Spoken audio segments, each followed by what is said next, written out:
14. Dude, we're getting the band back together. Phineas and Ferb get their parents' favorite band back together for a reunion concert to celebrate their anniversary. Agent P assists Dr. Doofenshmirtz in putting together a party for Vanessa's Sweet 16. Okay, if there's any one episode that truly, justifiably symbolizes why this show is so great, it's this episode. Everything about it is wonderful. Lawrence forgetting his anniversary with Linda, but unlike most lesser shows that would make a big stink about it and demonize the father or make it seem like there was even some legitimate threat of a divorce or whatever, the show doesn't do that. Lawrence's motivations are genuine and sweet. He really wants to fix his mess because he loves her. Now, granted, he doesn't quite succeed, as it was Phineas and Ferb and Candace that did it, but I still rooted for him to come out on top because you just knew that even if he failed, he still tried and things would still be kind of okay. But he does care, and the kids end up succeeding in the end. And the story of Phineas and Ferb, it's pretty good. I love how they visit each band member and they get their backstory, and each backstory is cleverly woven into a song. Ain't Got Rhythm is probably one of my favorites of the whole show. And then at the end, everything manages to come together, even with a funny satire of how bands break up. Each song lifts your spirit while you're watching, and the end song, You Snuck Your Way Right Into My Heart, that's one of the best songs of the entire show. And the Doofenshmirtz plot is equally as strong. He wants to put together a nice party for Vanessa, and as we see, he's clearly put in the effort in the past, but his idea of a great birthday party and her idea of a birthday party clearly don't mesh. And I love that they did that. A lesser show would have just made him either wholly incompetent or cheap or unsympathetic, or whatever. Kind of like Mr. Krabs in the SpongeBob episode Whale of a Birthday. No, this show does not do that. Clearly, he gives a damn about her happiness and is just going about it completely the wrong way. But it still comes from a sincere place, so you're still rooting for him to come out on top. You don't necessarily antagonize Vanessa for it, but Doof isn't getting the message, but he's still trying. And it's only at the end, after Doofenshmirtz and Perry battle, that he's launched onto a rocket into the sky and his party is ruined, only to have it turn out exactly how Vanessa wants it. I love the part where after the rocket blows it up, it turns into fireworks over the love handle concert. Every bit of this episode is just wonderful, and there's even a great deal of comedy thrown in it. The documentary satire is amazing. It's both tragic and hilarious. I loved the anniversary truck that Lawrence hired that was just horrible. And Ferb's line, well, don't just stand there, kiss her. It's classic. It's wonderful. I don't know what else I can say about this episode. It's perfect. 6 stars. It's one that you can go back to again and again and never get tired of it. And that's how it should be. 115A, Ready for the Betties. A travel with Candace and Stacy's favorite band doesn't go as planned. Phineas and Ferb accidentally become enthralled with Agent P's double life, and he must protect him from Doofenshmirtz while preserving his identity. First off, gaze at that fun fact over there. Not only was this episode and its sister episode, The Flying Fishmonger, removed from the rerun cycle, but they didn't even return it until the week of June 8, 2015. That was the week that Disney XD hosted its last days of summer marathon to promote the series finale. That's a long time to go without putting these episodes on television. And they have come back to reruns since, but still, I'm not even sure how long they were off, because up until recently I wasn't even aware that this was the problem. It was gone for so long that I had to rewatch the episodes because I didn't remember them. To tell you the truth, I'm split on this one. I don't necessarily mind when the show makes Candace the center focus of an episode. All I care about is if the conflict is engaging or the jokes are funny. Here, though, they kind of weren't. Okay, we have this plot where she and Stacy win a contest and get to travel with their favorite band, but their favorite band treats them like garbage for reasons. And then they apologize for reasons. My problem is I don't know why the Bettys are treating them so poorly, and their apology seems really haphazard, to be frank. I didn't find anything to be rather funny, nor did I find the end where they get to sing with the band remotely satisfying. The Phineas and Ferb plot is okay, but I'm very glad they gave it another shot with the TV movie. 11 minutes does not do this story justice. There were some funny lines. I liked how Phineas just automatically assumed Ferb was behind the secret agent thing. I also really liked Monogram's reaction to discovering Phineas and Ferb in the lair. And the part where they fall into Isabel's pool was worth a snicker, but that's really it. Not even the songs get me going in this one. It's 2 stars this time. 115B, The Flying Fishmonger. Phineas and Ferb help Grandpa Fletcher relive his daredevil glory days. Dr. Doofenshmirtz seeks revenge against a childhood bully, specifically one that constantly kicked sand into his eyes. No, seriously, the insanity of these backstories never ceases to get a laugh out of me. Apparently this guy did it everywhere. In the sandbox, on a date, balancing his checkbook. Somehow not on the beach. I don't even question it. And of course he fails and ends up getting covered in sand. The other plot is not that strong. I liked it that they decided to focus on the family, particularly on the grandparents, but at the same time, it doesn't really stand out. It's not a plot that completely enthralls me, but I'm glad I saw it. It's nice to see them bond with Grandpa Fletcher, but that's really about it. 3 stars. 116. Phineas and Ferb get busted, aka at last. Candace finally busts Phineas and Ferb. Or did she? I can't lie here. I have to say that this episode creeps me right the hell out. It's dark, it's very depressing, it's soul-crushing, and it makes me uncomfortable at times. And that's clearly what they were trying to do, and in my opinion, they succeeded. Candace succeeds in busting her brothers, and as a result, the parents send them off to a reform school. And at first she enjoys it, but then realizes her mistake and wants to rectify it. And that's all before she even learns what kind of sick, twisted place the reform school really is. I don't really recall many jokes in this episode, aside from Candace pretending to be masculine, and somehow succeeding. I don't know. And the ending bit, but I'll get to that too. There's also no legitimate Doofenshmirtz plot. The only time we actually see him is during the climax, where he's riding a giant mechanical spider. All I'm gonna say is that's one evil plan I really wanted to see. As for the climax, it's pretty good. The part where the sergeant falls off the cliff and plummets to probably his death while plugging his ears with his fingers and singing like an idiot.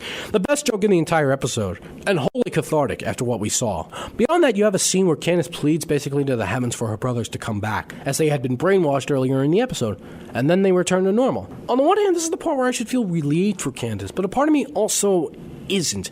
It may just be because of but I do feel like it cheapens the quality of the particular moment.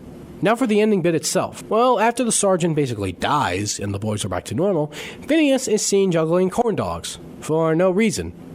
And then Linda and Lawrence pop up out of nowhere, only for it to turn out that they are merely puppets, being controlled by Baljeet, who is also a puppet being controlled by the zebra that haunts Candace's dreams. And then Jeremy proposes to her. What the is going on? And then Candace wakes up and realizes that it was just a dream. And she's relieved about that. And then later, while she's explaining her dream at the breakfast table, some government agents come in, take everyone out, and tell Perry that he's being relocated. What the is going on? Then Perry wakes up, and it's all revealed to have been his dream all along. Okay. So firstly, the fact that it was a dream by Candace ruined some of the sincerity of her learning her lesson. But I could have still bought it had they just stopped there. Had they just stopped the episode at the breakfast table with Candace explaining her dream, it could have been a really genuine moment for her. But having it be Candace's dream inside of Perry's dream really hampers how I can look at this episode. Granted, I give it the benefit of the doubt and assuming it was a joke, but it's not funny. In fact, it's really confusing. Wouldn't it have made more sense to make it Perry's dream inside Candace's dream? Not only would that have allowed the sincere emotion to stay, but it would have been a nice callback to the Ballad of Bad Beer, where she saw Perry as an agent, albeit when she was insane. I just feel like it was an attempt at a joke that they failed at. But that said, it doesn't bother me too much, and everything I said before still stands. It's a 4-star episode. The only other complaint, really, is that we didn't get any supporting characters. We don't see Isabella, Buford, or really Baljeet. Would have been cool to see this episode in their perspective. 117A, Grease Lightning. Phineas and Ferb host a chariot race. Dr. Doofenshmirtz creates a robotic platypus-destroying man named Norm. Norm is one of my favorite supporting characters of the whole show. I think besides Doofenshmirtz, he gets the best one-liners. And this episode was a really cool introduction to him. I really liked that Doof put together a whole movie to bring him aboard. Hell, I even liked that a random stranger actually thought it was a real movie and watched it all the way through with them. I think I appreciate this episode because of this more than I like it. Though I do still like it. The chariot race on the Phineas and Ferb sign was entertaining and it had a lot of good jokes. I loved Buford throughout the whole thing. He was a riot. And of course the Candace Medusa jokes were great too. So while it's not overwhelmingly hilarious, there's still enough to justify 3 stars. I'm very glad they decided to keep Norm around after this episode. 117B, Leave the Busting to Us. Candace calls into a TV show to help her bust her brothers once and for all. Doofenshmirtz plots to create a new ice age using magic. It's an episode where the majority of the focus is on Candace wanting to bust her brothers. I really don't like when the show does that. This episode, though, is not bad. It's weak in that this is the focus, but they do somewhat of a creative twist to it, and I do like some of the jokes. Although the majority of the laughs do come from the Doof side plot. Right from the start, I was chortling. It starts with Perry swinging at a fake picture of Doofenshmirtz, only to fall to the ground. But then when the real Doof shows up, the real Perry kicks him in the face, and it's revealed that the first Perry was a robot. It's hilarious. Doof's plan to screw with the weather is kind of bland, but they do make up for it with some of the jokes. I give it 3 stars. I genuinely dislike it when the show emphasizes Candace's busting trait. I much prefer what they did in later seasons, where she had an actual plot and the busting thing was just a thing. But to the episode's credit, it does have something different. 118A, Crack that whip. Phineas and Ferb build a roller derby stadium. Dr. Doofenshmirtz plots to destroy a beloved Danville statue while fighting a migraine. This one I really love. For some reason, I just find this rivalry between Betty Jo and Jeremy's grandmother Hildegard to be hilarious. It's a bit subdued, but it does shine through, and the line delivery from both of them sells it. The race between them is really well done, and I love that Jeremy, Susie, Candace, and Ferb also got involved. Phineas was stuck in the commentary booth with Grandpa Clyde as his color commentator. The Doof plot isn't quite as strong. Doof is fighting a migraine and wants to destroy a statue because of the man's facial hair? You need to put each and every one of these words in their correct order. I don't know, for some reason I was kind of disappointed that the plot didn't try to connect the migraine with the plot more. Like, what if Doofenshmirtz was trying to destroy it because a piece fell off, it hit his head, and that's why he has the migraine? The headache is just really there. It's kind of jarring us in a way to see this amazing writing miss an opportunity like this. But that's a small complaint. The plot is simple, and there are some good jokes. I like how at the end they basically treat their rivalry like a business, where Doof basically asks Perry to thwart him so he can go to bed. Overall, it's wonderful. 5 stars. 118B, the best lazy day ever. Phineas and Ferb take a lazy day, and it drives Candace crazy. Dr. Doofenshmirtz invents an uglyator to turn everyone ugly. Yeah, this one is great too. Who knew a lazy day could be so much fun to watch? I love this episode not just for the Phineas and Ferb plot, but the Candace plot too. I said in a previous review that I don't like when an episode focuses primarily on Candace's busting trait, and I stand by that. But if an episode does something creative with it, I can live with it. And I think this time around, the twist is less creative, but they put more funny into it. It's hilarious and frightening to see Candace melt down after realizing she can't bust her brothers because they're doing nothing. The funny thing is, if this were a later episode, I think I'd feel like it would be far too mean to her. But this was only the 28th broadcasted episode of the series, so it's still fairly early. And it came as quite hilarious too. I loved when she set up a rope trap for them. What the hell is she doing? Then there's her insane rant while she's building the dinosaurs. You really get the sense of her mental breakdown. I think they walk a fine line of making it funny and making it disturbing. This time I thought it was really funny. And ultimately she gets her way when she gets to enjoy a concert hosted by Jeremy. The Doof's plot is pretty standard, but there are some good jokes too. I loved Doof's reaction when he got hit with his own inator and nothing happened. See that quote over there? Absolutely golden. Really not much else to say here. 5 stars. Episode 119A, Boyfriend from 27,000 BC. Candace encounters trouble at a costume party. Phineas and Ferb release a frozen caveman. Dr. Doofenshmirtz builds a sandwichinator. There is barely anything holding my attention in this episode. It's not really painfully unfunny, but there aren't that many jokes in it either that I liked. I guess I kind of liked the interactions Candace had with the caveman at the party, but that's really about it. I just really didn't find it funny. And you see that fun fact over there? Apparently neither did Dan. It's nice to know when someone on a project can acknowledge when something doesn't work. 2 stars. 119B, Voyage to the bottom of Buford. Phineas and Ferb help Buford find his missing goldfish in the ocean. A misunderstanding causes Dr. Doofenshmirtz to be heralded as a good guy. This is one of my favorite Doof plots of season 1. It's not that they're toying with the idea of him being a good guy. No, they're just toying with him, period. I loved watching him get frustrated over people fawning over his courageous act, which was literally just dumb luck, with a cat falling into his arms. I also loved his reaction to the gift basket. That's my favorite part of the plot. That quote over there just gets a riot out of me every time. The Phineas and Ferb plot is not as strong, but still pretty good. I kind of thought going in it would be really pretentious watching Buford suddenly have a soft spot, but no, it was really touching. As someone with 2 dogs, I completely empathize with Buford's pain in this one, which is why it's all the more rewarding at the end when he gets his fish back. All it takes is one punch to a giant squid.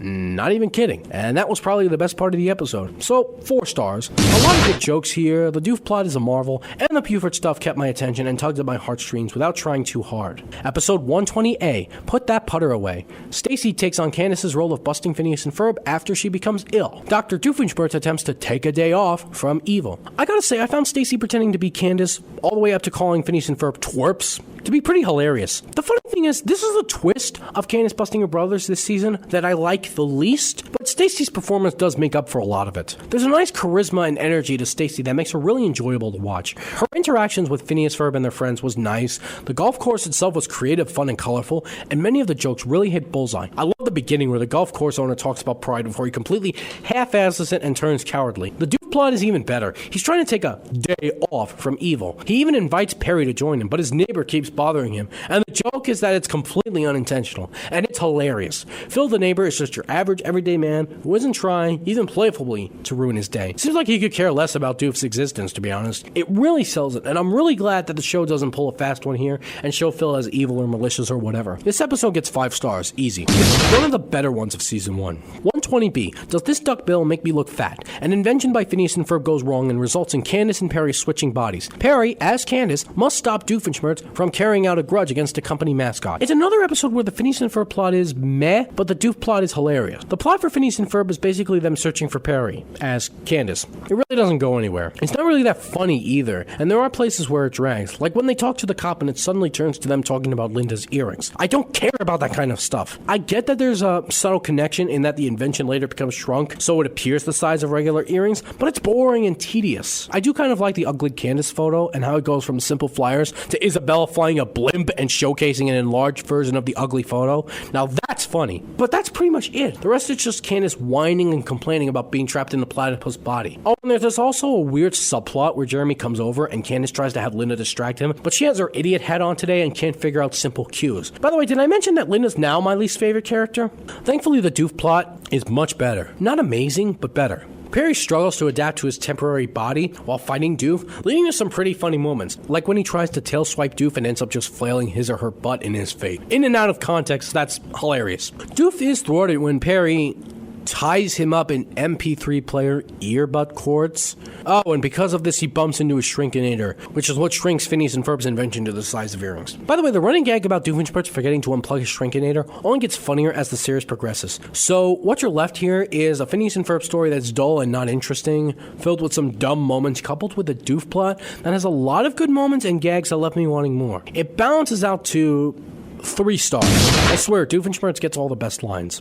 121A, Traffic Cam Caper. Agent P is tasked with destroying a DVD containing evidence of his double life, while Candace attempts to retrieve said DVD to bust Phineas and Ferb. This one gets 2 stars. I'll tell you why. Firstly, I find this concept interesting, but the failed execution hurts it. Something like this seems like it should be a 22-minute episode, not just 11. I feel like it was another wasted potential episode. Instead, it's just a simple chase between Phineas, Ferb, Candace, and Agent P and Norm the Robot. Not really that exciting either. I do like when Candace pulls Phineas up from the bridge before he falls, in lieu of saving the DVD, and I liked the Agent Norm joke at the end, but that's really about it. There's not much else there, and there aren't really that many good jokes in it. Not only that, but particularly with the scenes with the family, I felt like there was an extra dose of cynicism towards Candace that put me off. Most of it came from Linda, and I honestly felt like it was unjustified. Yeah, it's late at night, but you're planning to sleep until 9 anyway by your own accord, so what's the problem? Oh, and Phineas gets up at 7. What the hell is your excuse? The cynicism really put me off, and I'd be lying if I said it didn't negatively influence me, but at the same time, there was no reason for it. Sure, Candace was failing the Buster Brothers once again, but while most siblings in lesser shows would result to borderline bullying their siblings, Candace never does that. So this cynicism is wholly unjustified. I don't know what kind of direction Caroline Ray got for this episode, but it was terrible. There were a couple of jokes I laughed at, but not much else. 121B, Bowl-R-Rama Drama. Phineas and Ferb try to make the world's largest bowling ball. Dr. Doofenshmirtz dabbles in addictive hot chocolate. I like that every time they mention the record book, this triumphant music piece plays, and then the final time they show Buford playing it, and it just sells it so badly. And of course, Candace tries to take the ball for a ride to show her parents, but it goes out of control and they have to rescue her. I like this in that you understand her motives, but you still feel satisfied when she loses control because it's a nice level of comeuppance. It's not overdone here in the slightest. Her humiliation is enough, and she does get to be with Jeremy at the end anyway. I liked the part when Isabella outsmarted Shady Joe. His reaction was priceless. I also love the idea that 2 world records being broken in one day could in and of itself also be a world record. The Doof plot is weaker in the episode, but still pretty fun. The idea of Doof trying to become a millionaire by starting an Ice Age and selling hot chocolate is so batshit insane that it's worthy of laughter. Because it's great business strategy to charge $1 million for a single cup, well, it is after 2 free ones apparently. It was cool seeing Perry trapped in an iceberg, rattle around and knock over some hot chocolate that melted him and freed him, and that's pretty much it. There's not much comedy in these plots, but it's simple and enjoyable enough. I give it 4 stars. Episode 122A, The Monster of Phineas-and-Ferbstein. Grandpa Fletcher tells a story about Phineas and Ferb's Victorian ancestors. I thought with this episode I wouldn't find it that entertaining, but honestly the first joke roped me in. See that quote on the right? How do you say that and not expect a laugh? So the story is basically Phineas and Ferb's ancestors, at least according to Grandpa Fletcher, bringing life to a monster-sized platypus, and the people being afraid of said platypus. They want to enter him into a monster contest, but he gets loose and they have to find him. It's pretty much that simple. There are some good things sprinkled in though. I like how Isabella's ancestor apparently made nice with the monster and they had a sort of date. There was the part where Candace's ancestor called for the Victorian stand-in for Mom, the angry mob, if you will. I even liked in the end how the platypus doesn't win, but it's still a sweet moment because Phineas's ancestor comforts him. I think that's really cool. Usually in these types of shows, the character in question wins. But here, he doesn't, and it's still treated as just as good as if he had won. Props for that. The Doof plot is weird. So basically Perry goes to stop Doofenshmirtz, but because of the rain, he's not doing anything evil, so they reminisce about Doof's Victorian ancestors. He wants to brew a concoction to turn himself into a giant monster. That's basically it. He fails, and in the end he gets turned into a fairy somehow, and then wins the monster contest. Now that's a funny twist. The episode doesn't have any huge jokes, but there's a lot of smaller ones scattered around that makes it worth it. It's a nice episode. I give it 4 stars. 122B, Oil on Candace. Phineas and Ferb help friend Django impress his artist father. Doofenshmirtz tries to impress an old science teacher.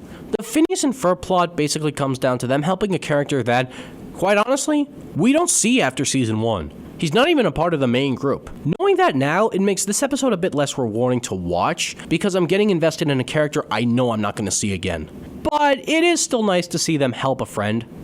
And it ends up being a simple drawing that earns his father's approval at the end, which is a great message to send. It's not about the size of what you do, but the effort you put into it. The Doof plot, though, is the episode's highlight, obviously. So he's trying to impress an old teacher of his with evil, but it doesn't work. She wants the moon to be destroyed because she hates moon songs. He ends up destroying a dam, and she likes dam songs. Oh damn, what a shame. I'm sorry, I'll hit myself later for that. Anyway, what really won me over was the ending.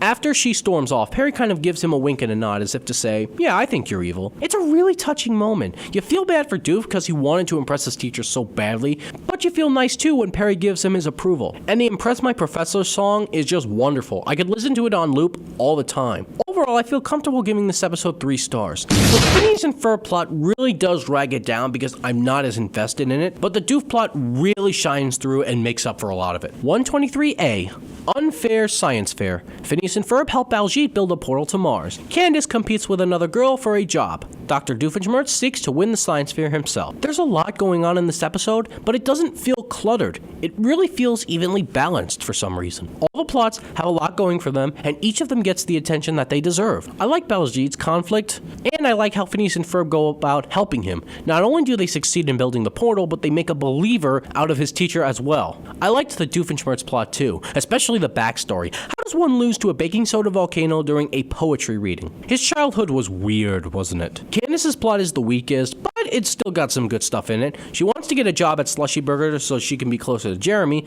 but she gets into a feud with this other girl who wants the job as well, so they turn it into a competition, and because of that, they end up both losing. It's simple, but gosh, it's funny. I give this one 4 stars. So, what did Phineas and Ferb do when they went through the portal earlier in the day, as they alluded to at the end of the episode? Well, 123B, Unfair Science Fair Redux, another story. During a self-induced pity party, Candace accidentally gets sucked through the portal to Mars and becomes queen. Agent P helps Doofenshmirtz shop for supplies for his science fair project. I wish more shows would take this kind of approach. Have one story set up for one episode, then the next episode do the same story just from either a different perspective or a different point in time. I really like that formula, and this is the first time it's happened in this series. Here we get mostly the same time frame, but it happens just before Phineas and Ferb bring the portal to Mars for the science fair. Come on, we didn't like these scenes the first time. So through a harmless misunderstanding that's entirely her fault, and yes, it's important that it's her fault, Candace believes that her friends don't want to hang out with her. So she willingly walks through the portal to Mars, before she knows that it's a portal to Mars. It was almost like it was supposed to be an allegory for a suicide attempt, and if that's the case, that just makes this all kinds of weird. The rest of her plot is basically her just derping around with the Martians while the boys try to convince her to go back home. She finally does, but only because she finds the Martians constantly clinging to her, annoying as all hell. The weird thing about this is, it doesn't come up as her genuinely learning a lesson and realizing that sometimes friends just need to be by themselves or do their own thing. Sure, she says she realizes it, but I don't believe it. And this is one of the weird things that the show does, when there's an important lesson right there for the characters to be learning.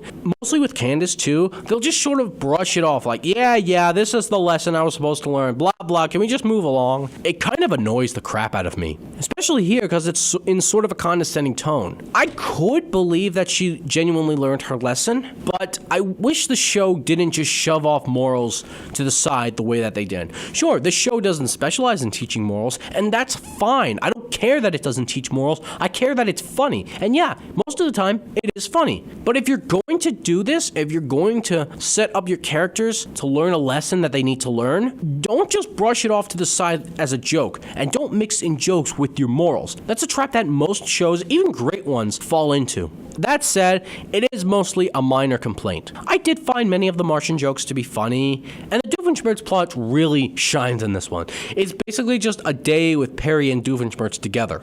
I'm not even kidding. So he invites Perry along to the store to help him shop for supplies for his project. He even puts him in the cart like a little kid. The entire thing was so gut-bustingly funny that every time I need a laugh, I just go back to that part. I love it. And then there's the scene where they run into Monogram and Carl also shopping, and Carl is also riding in the cart like a little kid. I think I lost my voice that day just from laughing. I'm not even kidding. It was that funny. So, I give it 4 stars. I think it deserves it. 124, out to launch. Phineas and Ferb take a rocket ship to space to check out a star named after them. Candace is afraid to ask Jeremy out. Doofenshmirtz goes to space to seek revenge on an adolescent nemesis. This is the last 22-minute episode of Season 1, and it's pretty good. I don't really know what I can say about this one that everybody else hasn't. Candace's fear of asking Jeremy out is legitimate. It's not easy to talk to someone you like. Isabella's problem is relatable, and I felt terrible for her when Phineas said yes to her only to invite Ferb along. And then there's Doof's plot, which is so far out there that I can't help but laugh. You go to space to do shadow puppets on the moon, to get back at an old nemesis who may not even remember you.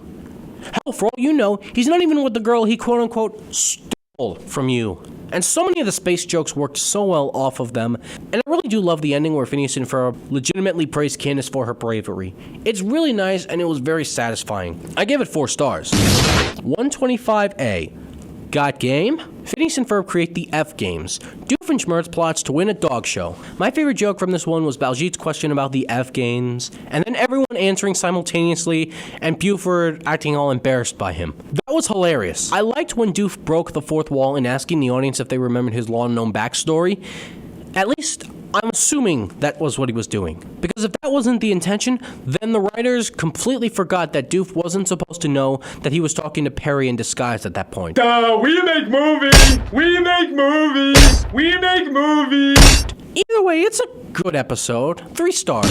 It doesn't do anything spectacular, and the plots are alright, but it doesn't do anything wrong either. And I did kind of like Ferb's line at the end when Buford was so out of character. But that's really kind of it. 125B. Comet Kermillian. Phineas and Ferb carve their faces into a comet. Candace's date aspirations are foiled by Susie. Dr. Doofenshmirtz steals all the steaks from the tri-state area. This episode had a lot of cool things in it. Like, I really liked the observatory Phineas and Ferb built to watch the comet. I thought the part with the steaks falling from the sky was kind of nice, especially when Isabella's dog Pinky started gobbling them up. Doofenshmirtz's plan to sell glasses that are made of steaks was funny at first. I did like that he got the inspiration from Perry giving him a black eye. But honestly, it dies very quickly, and it's not very interesting at all. It's not even so over-the-top or absurd that I feel compelled to keep watching just to see where it ends. He still has some good lines, and the fight scene is pretty good, but that's about it. Of course, the episode's song, Squirrels in My Pants. If you watch the show and you like the show, you know that song, or at least you know that phrase. And it's wonderful. It's one of the best songs in the entire show. It's another episode where nothing beyond the song stands out, but nothing's really wrong either. I give it 3 stars. Just keep in mind that 3 stars is still good, in my opinion. Episode 126A, Out of Toon. Phineas and Ferb create their own cartoon. Doofenshmirtz creates a device that makes people dance uncontrollably. What do I even need to say about this one? It's beautiful. The cartoon the boys make, Team Improbable, looked really good, not just in the design, but in the idea too. It's something from the show that I wish really they had come back to, but they never did. I loved how they went and actually explained the entire animation process within the episode. Granted, it is mostly satirical, but the point still comes across. I also really liked the scene where they had Ferb demonstrate all the cartoon sound effects you typically hear by using a balloon, but after like the first two, they cut to the friends just watching, so you're left wondering what he was doing. And I really love the part where the kids lamented Candace for playing the villain, and that quote over there by Ferb really sells it. Only for Candace to be hit by a tomato. That was hilarious. And the Doof plot is jam-packed with great stuff. His plan is to make everybody dance uncontrollably because he thinks it'll make him get control of the tri-state area. There's no logic to that whatsoever, and the fact that the idea came to him by his own accord, by accident, it makes it all the better. My favorite part is when the ray hits them and they start dancing together and Doof remarks, "To add insult to injury, the platypus is leading." That's great stuff. I didn't even put it in my memorable quotes bit. I love so much of what this episode gives. It's funny, it's intelligent, it's stylistic, not much else I can say. 5 stars. The only reason I'm not giving 6 is because I don't really like the ending. Seeing Candace try to bust the boys after such a great story and resolution kind of cheapens it a little, but I will give it points because I still loved the last quote they gave. "It got up and it danced away." I love that line. And finally, 126B. Hail Doofania. Doofenshmirtz built his own evil empire out on the sea. The boys try to show Isabella a rainbow.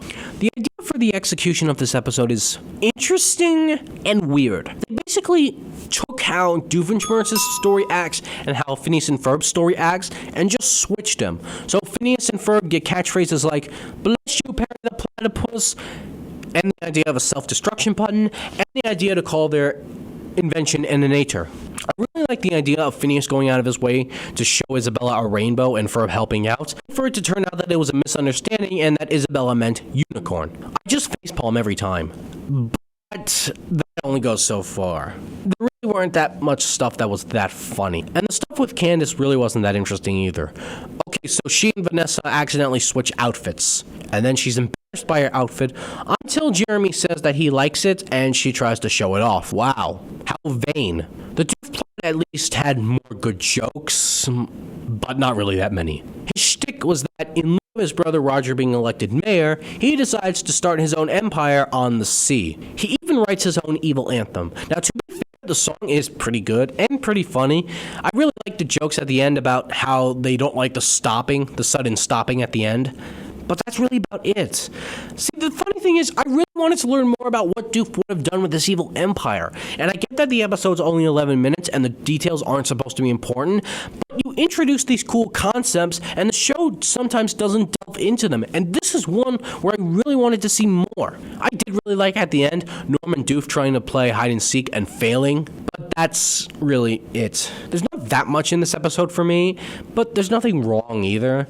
I give it 3 stars. There's good stuff sprinkled into the episode, but it's not one that I frequently come back to for the big laughs. By no means bad, but just lacking in the story and comedy. Then again, the show once again sets such high standards that this kind of episode will be one of the better ones in a lesser show. And that is every single episode of Phineas and Ferb Season 1 reviewed.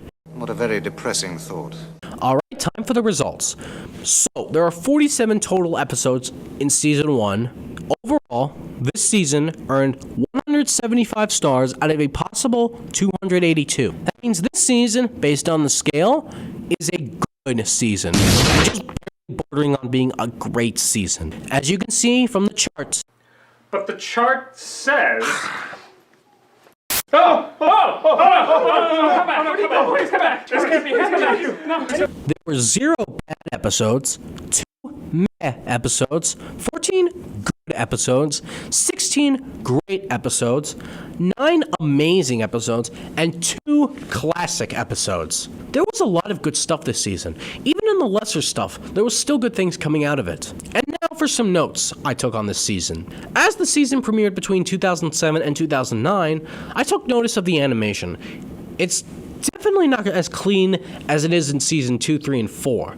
And I would assume that's because by this point the show's budget wasn't that high, and it got higher as seasons went on, but it does look much cleaner in the later seasons. Not that it's bad here, but it is definitely very noticeable to look back and see how far the show came. Another note that I took is the voice acting. The voices for the characters, specifically Phineas, Isabella, and Dr. Doofenshmirtz, and to a much lesser degree Buford, they're so different here than in later seasons.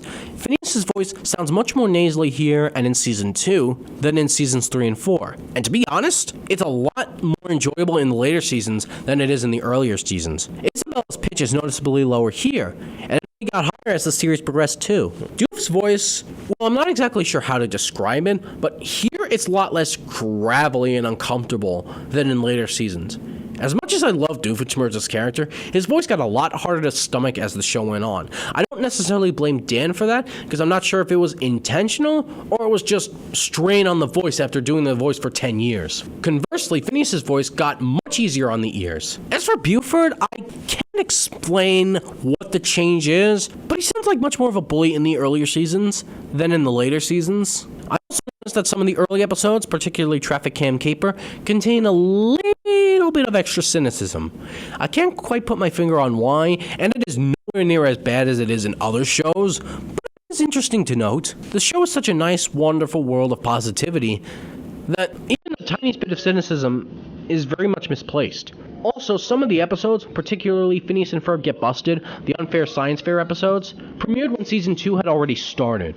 For whatever reason, they were held off from the Season 1 cycle, and I still don't know why. And finally, I noticed that Candace's busting obsession, it was a stronger focus in the earlier seasons, and somewhat in Season 2, but the ideas weren't quite as clever. And I'll get to that when I get into Seasons 3 and 4, but yeah, I'm very glad that the show moved away from that being a minor focus, and instead had it just be a thing that happens. It made the character a lot more tolerable for me, and like I said, it turned her from my least favorite character to a character that I can actually like.